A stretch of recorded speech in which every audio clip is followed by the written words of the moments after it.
오늘 성령 강림후 제15주이며 기독교 교육진흥주의를 맞아 예배드리는 사랑하는 성도들 위해 성령 충만한 은혜가 삶과 가정과 일터와 사역 위에 충만히 임하시기를 주님의 이름으로 간절히 기원합니다. 어느덧 높고 푸른 하늘에 선선한 바람이 스치는 가을을 맞게 되었습니다. 계절의 변화를 느끼면서 우리 영혼도 주 안에서 새로워지게 되기를 주님의 이름으로 간절히 축복합니다.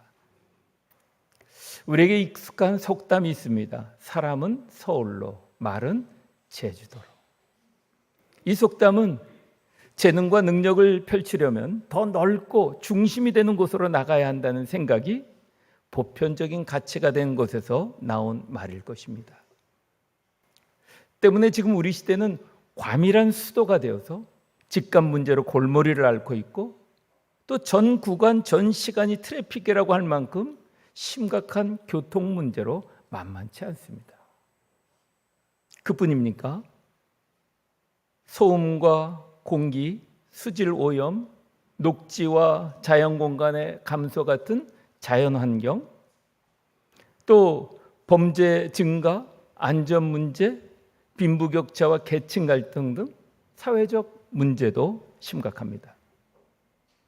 또 의료, 교육, 행정 서비스를 위한 이 인프라 구축에 어려움을 겪고 있고, 지방은 점점 소멸되어가는 시대를 살게 되었습니다. 국가 전체의 지속 가능성을 위해서는 지역이 함께 발전해야 하기에 공공기관의 이전이라든지 지방 투자 촉진이라든지 의료, 교육, 문화, 서비스 확충 등 지방 분권화 정책을 펼쳐가야 하는 우리 시대의 과제를 우리는 안게 되었습니다. 그런데 오늘 본문을 품고 있는 느헤미야 11장은 정반대의 상황을 보여주고 있습니다. 당시 이스라엘의 중심인 예루살렘은 오히려 회피의 도시였습니다. 그 이유는 이미 느헤미야 7장 4절에서 그 성읍은 광대하고 그 주민은 적으며 가옥은 미처 건축하지 못하였음이라 라고 밝힌 것처럼, 예루살렘의 성벽이 재건되었지만 여전히 황폐하였기 때문에 공동화 현상 속에 있었고, 그래서 느헤미야는 7장에 먼저 사람을 세워 이를 해결하고자 했던 것입니다. 예루살렘 회피의 도시였던 이유는 무엇보다도 당시 여전히 주변 민족의 공존 위협이 상존해 있었기 때문입니다. 또한 농사나 무역도 어려워 생활 기반을 마련할 수 없기에 사람들은 안전하고 풍요로운 지역에 머물기를 원했던 것입니다. 따라서 예루살렘에 들어와 산다고 하는 것은 특권이 아니라 희생과 위협이었던 것입니다. 그래서 느헤미야는 오늘 본문에서 예루살렘의 인구를 증원시키고 재배치하는 일을 시작하게 된 것입니다. 우리도 편리함과 자신의 이익을 따라 사는 것을 당연히 여기고 익숙해합니다. 그러나 주님의 부르심을 따라 사는 것은 불편하고 어렵게 느껴집니다. 그래서 성도는 종종 이 두 길 앞에서 갈등하게 되는 것입니다. 오늘 본문은 말씀합니다. 열악한 예루살렘에 자원하여 머무는 이들과 또 제법 뽑기로 머무는 이들을 통해 각각의 자기의 자리를 맡기며 그들을 세우셔서 공동체를 세우고 하나님의 나라를 이루어가도록 인도하신다는 것입니다. 바라기는 오늘 상관은 11장의 말씀을 통해서 공동체를 보호하시고 지켜주시고 인도하시는 하나님의 뜻을 깨닫고 자신의 자리를 지키며 하나님의 백성으로 살아가기를 주님의 이름으로 간절히 축복합니다. 먼저 오늘 본문 1절은 이렇게 기록합니다. 백성의 지도자들은 예루살렘에 거주하였고 그 남은 백성은 제비 뽑아 10분의 1은 거룩한 성 예루살렘에 거주하고 그 10분의 9는 다른 성읍에 거주하게 하였으며 라고 말합니다. 우리는 지도자들이 예루살렘에 거주하였다는 것에서 성 안에 있는 지도자들은 위험하고 불편을 감수하면서 예루살렘에 자원하여 거주하며 백성들의 모범이 되었던 것을 알게 됩니다. 우리는 이 지점에서 깨닫게 되는 것이 있습니다. 리더들의 희생적 결단이 공동체 전체의 분위기를 이끌었다는 사실입니다. 그렇습니다. 자리를 지킨다고 하는 것은 꽃이 피지 않는 계절에 뿌리를 내리는 것이고 거센 바람에도 꺾이지 않고 버티는 것입니다. 자리를 지킨다고 하는 것은 누군가 대신에 촛불을 밝혀두는 것, 아직 오지 않은 내일을 믿고 기다리는 것입니다. 우리는 주님 앞에 서는 날 우리가 드릴 고백은 바로 이것이 아닐까요? 주님, 저는 그저 제 자리를 지켰을 뿐입니다. 주님, 저는 그저 제 자리를 지켰을 뿐입니다. 오늘 본문에 이어 제비 뽑힌 자들의 순종을 보여주고 있습니다. 자원하는 이들이 있었지만 도피의 도시였기에 자원하는 자들로 다 채워지지 않게 되자 1절 하반절에 제비를 뽑아 10분의 1은 거룩한 성 예루살렘에 거주하게 하고 라고 합니다. 여기서 우리는 제비 뽑기에 대하여 생각해 보게 됩니다. 성경에 보면 제비 뽑기는 국가의 중요한 문제를 결정할 때 민수기나 여호수아나 그리고 신약의 사도행전에서 이 방법을 사용하고 있음을 찾아볼 수 있게 됩니다. 잠언 16장 33절에서도 제비는 사람이 뽑으나 모든 일을 작정하기는 여호와께 인드니라 라고 말합니다. 즉 이 일은 제비를 뽑는다고 하는 것은 단순한 행정결정을 이야기하는 것이 아닙니다. 하나님의 뜻에 따라 순종하는 믿음의 행위였음을 알 수 있습니다. 그러므로 여러 악조건 속에서도 이제 말씀으로 세워진 이스라엘 백성들은 예루살렘에 거주하는 중대한 일에 믿음으로 순종하기로 한 것입니다. 사실 예루살렘에 거주하는 것에 뽑힌다고 하는 것은 뿌리 내린 삶의 터전을 옮기는 어려운 일인 것입니다. 또한 산발락 일당의 공격 목표가 된 도시를 지켜야 한다는 부담감이 있는 것입니다. 그럼에도 불구하고 그들은 기쁜 마음으로 제비뽑기의 결과를 받아들이게 된 것입니다. 왜냐하면 그곳이 그냥 예루살렘이 아니라 바로 거룩한 성 예루살렘이기 때문인 것입니다. 그리고 하나님의 뜻으로 알고 순종할 때 신명기 4장 40절에서 말씀하신 것처럼 그들에게 큰 축복이 임한다는 것을 믿었기 때문이었던 것입니다. 그렇습니다. 시편 122편 6절에서 시편 지혜자는 이렇게 말합니다. 예루살렘을 위하여 평안을 구하라. 예루살렘을 사랑하는 자는 형통하리라 하였고, 이어 9절에 여호와 우리 하나님의 집을 위하여 내가 너를 위하여 복을 구하리라 라고 합니다. 예루살렘이 비록 대적의 위협이 많았고 불편하고 열악하지만 예루살렘은 백성들 예배의 중심이요 성전이 있는 거룩한 성이기에 그들은 제비뽑기에 순종하여 기꺼이 감당하였던 것입니다.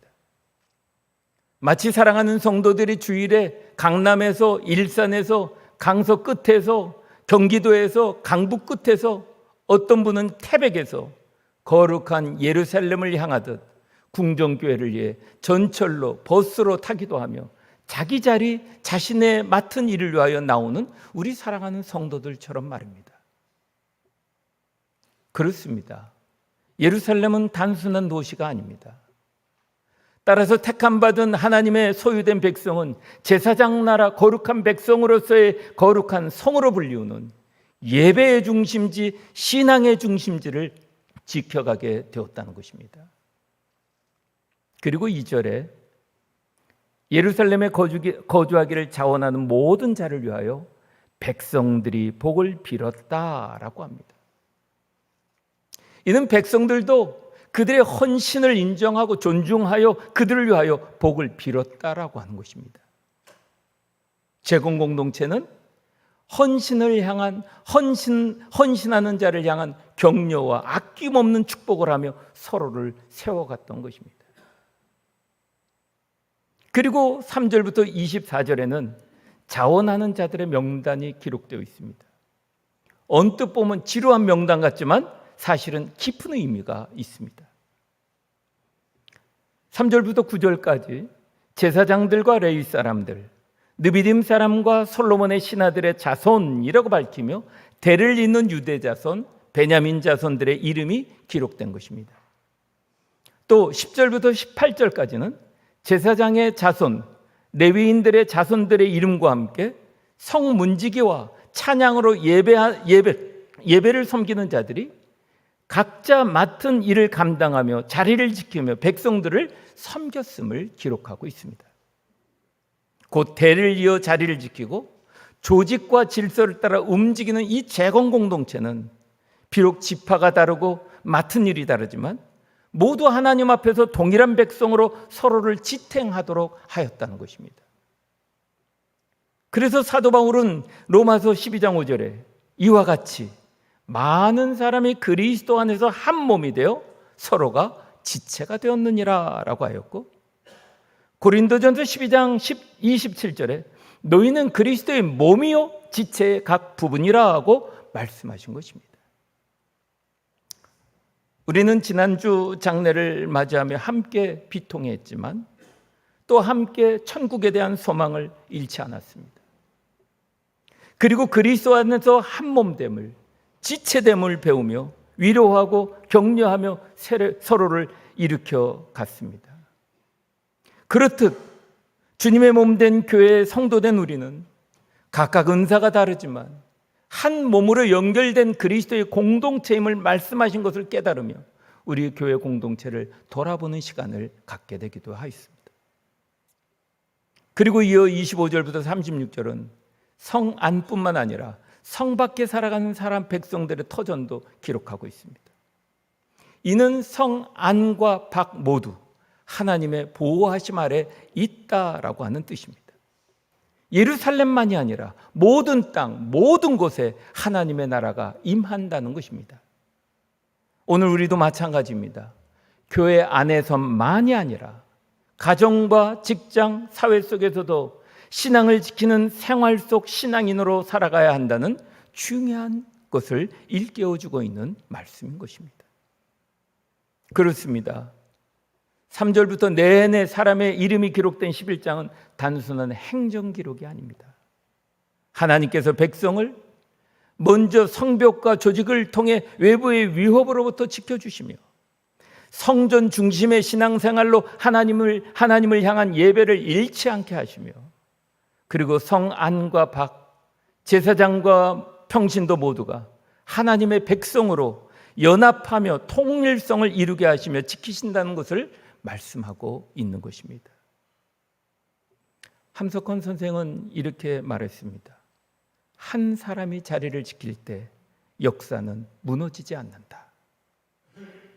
이는 공동체를 지키는 힘은 거창한 영웅이 아니라 제자리를 끝까지 지키는 평범한 사람에서 나온다라고 하는 메시지입니다. 이스라엘은 1948년 독립 직후에 예루살렘은 아랍 국가로부터 포위가 되었습니다. 그들은 무기도 병력도 부족했습니다. 위기에 몰리게 되었습니다.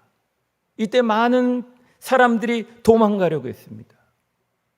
그때 몇몇 사람들이 이렇게 외쳤습니다. 우리가 이곳을 지켜야 합니다. 예루살렘을 버리면 나라는 무너집니다. 라고 외쳤습니다. 그들은 총알이 쏟아지는 가운데서도 가족과 함께 예루살렘에 남게 되었습니다. 자리를 지킨 헌신이 민족의 정체성을 지켜낸 것입니다. 그렇습니다. 오늘 본문이 우리에게 주는 교훈이 있습니다. 그것은 첫 번째, 맡기신 자리를 지키는 믿음입니다. 자리를 지킨 헌신이 민족의 정체성을 지켜낸 것처럼 하나님은 오늘 우리에게도 오직 너는 택하신 족속이요 왕같은 제사장들이요 거룩한 나라요 그의 소유된 백성이라는 정체성을 우리는 꼭 붙들고 교회와 가정과 직장에서 맡기신 자리를 지키기를 하나님은 원하신다는 것입니다. 두 번째는 공동체의 통일성을 이루는 힘입니다. 어떤 성 안에서 예배를 섬기든 성 밖에서 생업을 지키든 우리는 예수 그리스도 안에서 한 공동체라고 하는 것입니다. 내 작은 자리가 공동체 전체를 세우는 기둥이라고 하는 것을 기억해야 하는 것입니다. 세 번째는 편리함이 아닌 사명을 선택하라는 것입니다.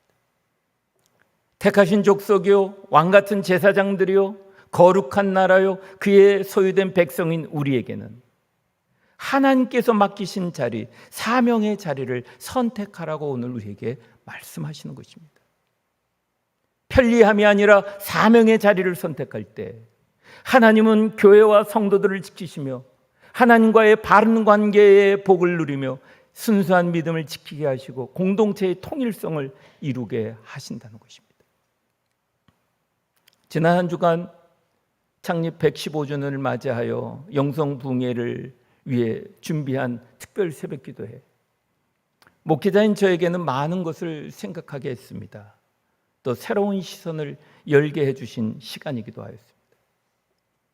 저는 새벽기도 자리를 지켰던 분들의 빈자리를 바라보게 되었습니다. 그리고 그 빈자리의 이유를 살펴보며 하나님 앞에 기도하게 되었습니다. 또한 다음 세대를 준비하는 이들이 굳게 자리를 지키고 있는 모습을 바라보게 하셨습니다. 빈자리를 통해서 오히려 보이지 않던 것을 보게 하는 은혜를 저에게 허락해 주셨습니다. 그리고 깨달았습니다. 자리를 지키는 헌신이 결국 새로운 세대를 일으켜 세우는 힘이 된다는 것을 말입니다.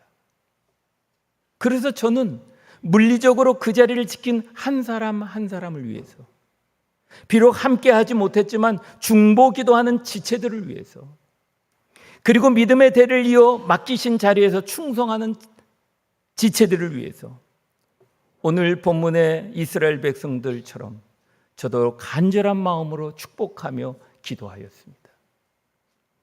성도들도 같은 뜻, 같은 제목의 기도로 115주년을 맞이하여 열리게 될 영성붕괴와 궁정 한마음 축제를 위해 기도로 서로를 축복하며 준비하며 맞이할 때 하나님이 하늘의 문을 열어주시고 하나님께 영광을 돌리는 역사를 나타나게 해주실 줄 분명히 믿습니다. 사랑하는 성도 여러분, 115주년을 맞이하는 우리 궁정교회는 오늘 본문의 이스라엘 제공 공동체처럼 하나님의 자녀로 참된 예배자로 세워진 제사장 나라 거룩한 백성입니다. 그래야 맛이른 세상 속에서 맛을 내고 어두운 세상 속에서 빛을 발하는 궁정교회와 성도들이 되도록 하나님은 가정과 일터와 우리의 삶을 복되게 지켜주시고 인도해 주실 줄 분명히 믿습니다. 이 귀한 믿음을 굳게 잡고 교회로 모이고 다시 세상 속에 나아가 하나님의 나라를 든든히 세워가는 교회와 성도들로 살아가시기를 우리 주 예수 그리스도 이름으로 간절히 축원합니다. 아멘. 기도하겠습니다.